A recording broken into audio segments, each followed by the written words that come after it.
पुनर्बार मुझे जीवित परमेश्वर को यही समय पाई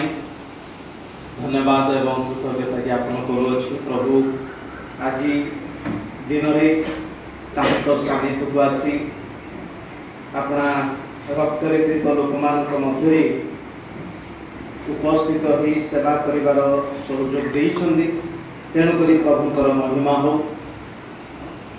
एवं तही संगे पुनर्बार मंडली को मु कृतज्ञ। गतकाली पुणी आज दिन में आपण माने एही सहयोग एवं वाक्य वृद्धि पाइबा पई प्रभुଙ୍କ निकटरे समर्पित होइछन्ति। तेणु प्रभु को गौरव दो उपस्थित प्रत्येक को यीशु का नाम रे नमस्कार ज्ञापन करूछि। प्रभु आमने समस्त को आशीर्वाद करंतु। आज मध्य अपना वाक्य द्वारा मान को कथा कहंतु एहा मान को प्रार्थना। आसो माने बाइबल को खोलिबा ताकि समस्ते निहमिया पुस्तक तार 2 अध्याय निहमिया तार 2 अध्याय आमानकर जो शिक्षा 2:18 पद जहाँ पाठ करा गला एवं आजिर जो टॉपिक मध्य रही ताहा आपण माने देखि पारुथिबे उठी निर्माण कर एराइज एंड बिल्ड। मुझे तबले एही पैसेज प्रस्तुत होउथली प्रार्थनार सहकारे एही टाइटल मध्य मंडली निजे प्रभुंकर अनुग्रह रे सेल देइछन्ति। ताहा मु आश्चर्य जे मु जो विषय प्रस्तुत मंडली से विषय ही टाइटल देइछन्ति उठ आउ निर्माण कर। जेतेबेले निहमिया भग्न प्राचीर को देखिले से चुप रहिले नहीं, प्रभुंक ठारे प्रार्थना कले एवं सेही प्राचीर जहाँ भग्न होइथिला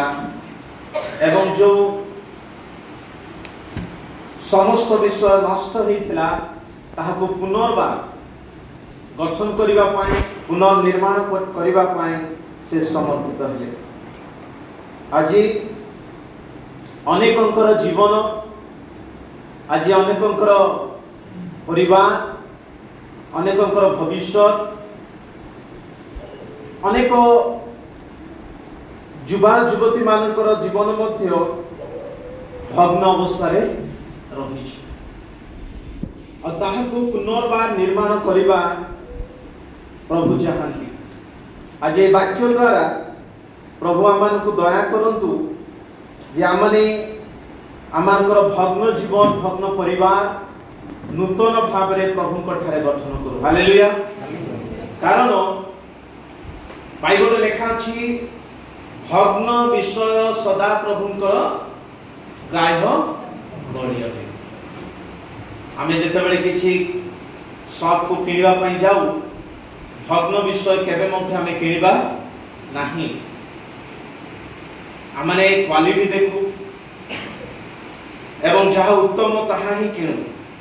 किंतु प्रभुंकर निकट रे ग्राह्य ताहा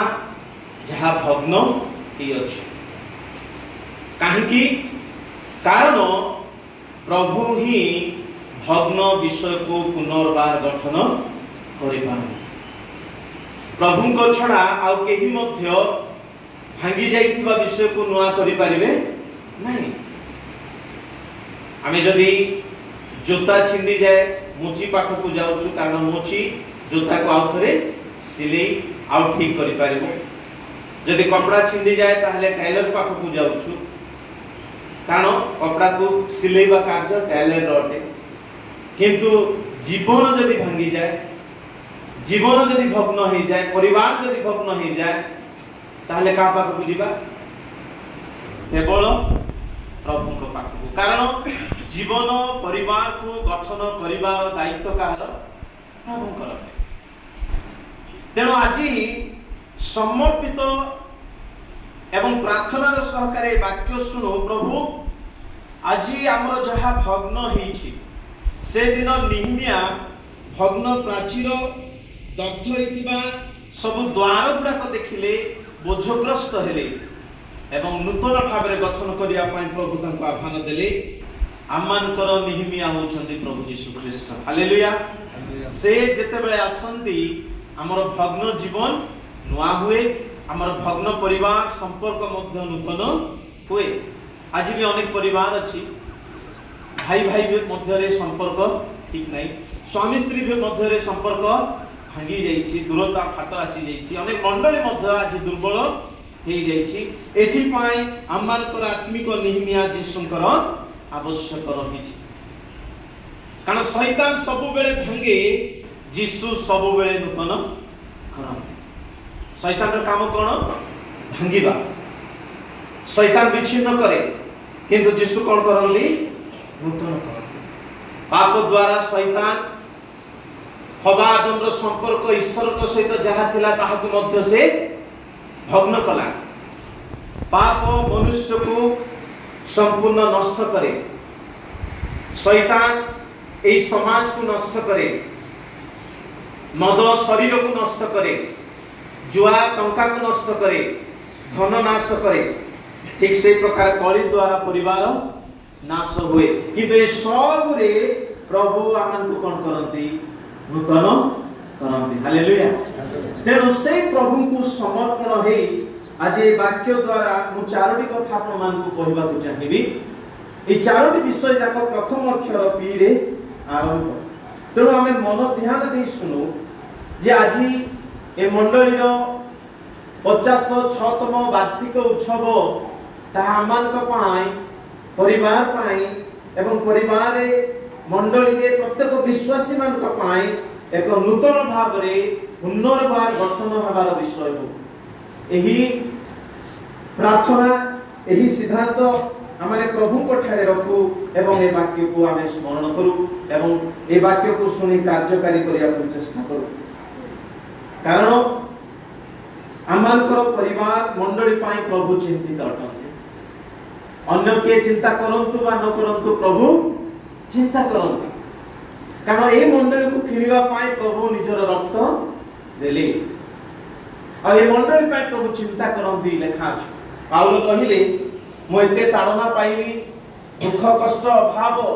देई गले किंतु मंडलर चिंता मते खारु अछि जदि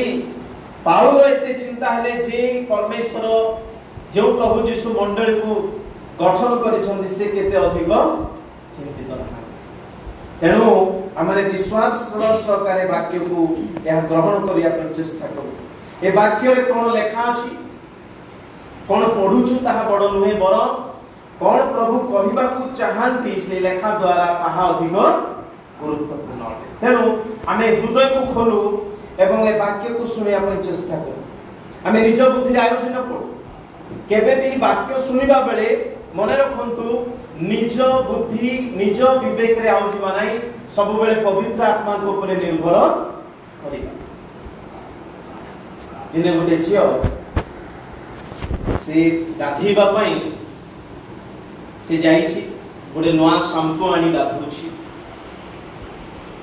एवं से शैम्पू तार फ्रेंड सहित से जाईछि बाहरे आ नदी रे से गाधुछि किंतु से शैम्पू से मुंड रे भी लगुछि आ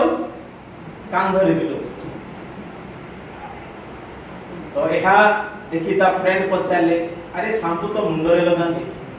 तुमे कांध रे काहे की लगुछ तो से झियो कहला तू जाने एटा नुआ प्रकार शैम्पू यार ना होछि हेड एंड शोल्डर माने कोन हेड भी शोल्डर भी तेणु करी हेड रे भी लगेबार अछि आ शोल्डर रे भी लगेबार से ना कि से शैम्पू लगाउछि प्रिय माने अनेक टाइम रे वाक्य पढिला बेले मध्य हम सेमिति हो एहा एमती लेखा अछि तेणु करी एहा थबो किंतु पवित्र आत्मा कोन आमान को से वाक्य द्वारा चाहंती ताहा आमान को जानिबा निहाती आवश्यक